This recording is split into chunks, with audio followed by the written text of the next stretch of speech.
In a country where whispers are loudest, silence is no longer an option.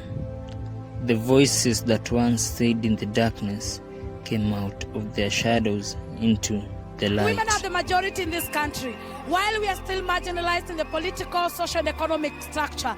So we are saying we are tired, and that's why today we are marching to say end femicide and women voice matter, our lives matter.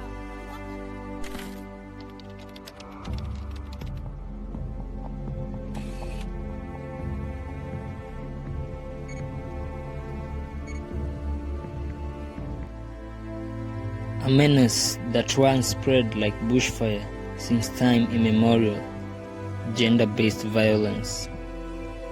A popular case saw the daughter of former Nairobi Governor Mike Sonko, Salma Sonko, go through the same traumatic ordeal. Nakulipia watoto wako school fees, nakulipia rent, nakulipia chakula, shopping na wafanyia, kila kitu kupitia. Why are you beating my daughter? Uko na nguvu kumshinda. Why you beating my daughter? Nimwacha mwisho kama bibi na bwana. Unampikia nini? Lazima la kwanza uone mfundisha mdogo. No, so I'm going to report this to the police. Kama ya report, pia report it. Ngoja tutakuja kuja mtoto. Na kwa mtoto wangu ametakuwa. So maybe. Salma revealed it was not the first time her husband had laid hands on her. Leo nimekuwa na uchungu ile ambayo any mzazi anaweza kuwa nayo. Na nimeivumilia sana. And I'm sure there are so many countless families suffering from what transpired this morning kwa my daughter. The Nairobi hospital records show that 60% of women being tortured still don't speak up and live in fear. Si kitu ya kunyamazia. Hii mambo ya gender violence, madem kupigwa, mabibi kupigwa, our mothers, our sisters, our daughters kupigwa, we must talk about it. The Nairobi hospital records that a significant number of gender-based violence cases, including femicide, originate from marital relationships.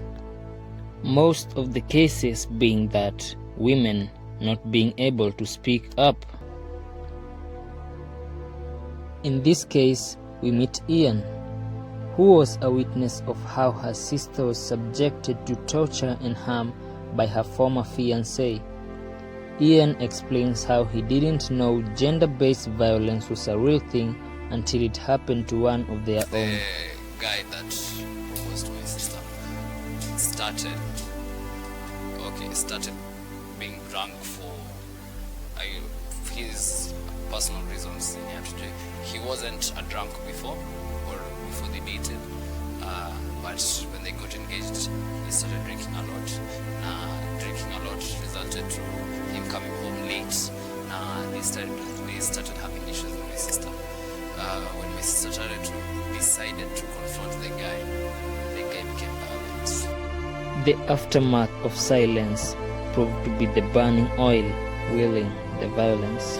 The guy decided to, punch my sister, beat her up, but my sister didn't want to tell anyone about the problem for the first time because she only had the thoughts in her head like it's just a phase, itapita, hata any vitu ndogo initakutisha until ikaanza kuwa mbaya, ikaanza kuwa physical vibaya sana. And one night when the guy came drunk once again, alikuja and she seriously beat my sister up.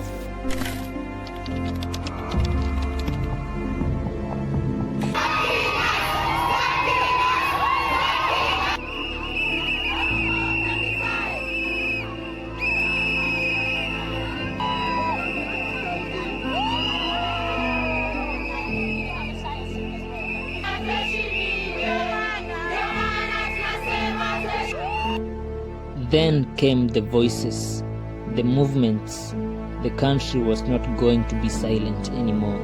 Something had to be done. Action had to be taken. And my sister called dad became so furious the issue, after knowing that imekuwa ikiendelea, imekuwa kitu consistent.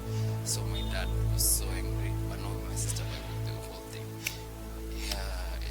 He went to their home,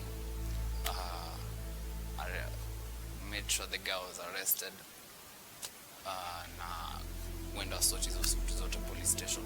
You should not allow kwanza mamako apigwe, dadako apigwe, mtoto wako apigwe. It is wrong, it is painful, it is very bitter. Both men and women protested and rallied against gender-based violence. Their loud voices had to be heard. If a woman does not die, a woman becomes disabled. Yes. Because of how many disabled women are in this country because of gender-based violence? But what action did the government take? We are determined, as His Excellency the President is leading from the front, that issues gender-based violence need to be dealt with and dealt with decisively. National Gender Violence Helpline 1195 uko dando la side gani ndio tukutumie ambulance kuja kuchukua? The government projected a toll-free emergency number 1195 to report the cases of gender-based violence and seek help when subjected to harm, making sure the women are protected and the perpetrators of the violence seen to justice. Even though the awareness is now in the open, the number of cases are still on the rise. Many undiscovered feats are still lingering. Will one day this disease become a whim of the past?